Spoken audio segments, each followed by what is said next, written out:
Hindi masasalag ng personal na atake laban kay Counsel for the Public Prosecutors, Attorney Lorna Capunan, ang mga ebidensyang naipresenta sa umano'y maling paggamit ng confidential funds ni Vice President Sara Duterte.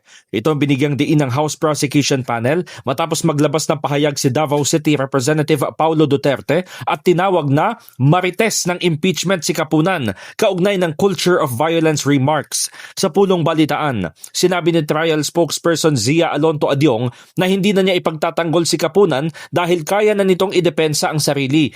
Napag-initan niya si Capunan dahil sa husay niya na makakuha ng impormasyon mula sa witnesses sa impeachment trial na nagpalakas sa kaso laban sa Vice Presidente. Punto pa ni Adyong, hindi sagot ang ad hominem attack sa mga aligasyon at dumaraming tanong. Klarong lumalabas na mas na napipikon na sila sa mga katulad ni Attorney Capunan na magagaling na mga abogado at mas effective sa paglalahad ng mga testimonya ng mga witnesses na hindi nasasagot diretsa ng depensa.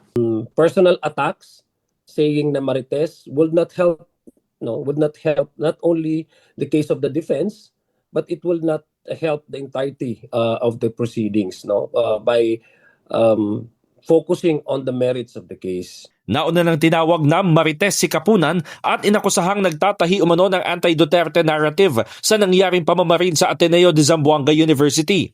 Ipinaliwanag naman ni Prosecution Legal Spokesperson Attorney Benjamin Tolosa Jr. na mapanganib ang salita ni Congressman Pulong na predetermined narrative kung ang pinatutungkulan nito ay prejudged o nahusgahan na agad ang impeachment case.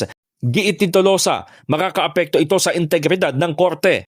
This has been prejudged already, then that's dangerous again because that could be an attack against the integrity of the court. And of course, we shouldn't say na interested parties shouldn't say that mukhang may decision na dito impeachment court.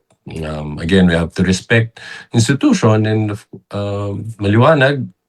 May pagkakataon, magkabilang panig, magpresenta ng ebidensya para ang mga senator judges ay makapagbigay ng hatol batay sa mga ebidensya na ito.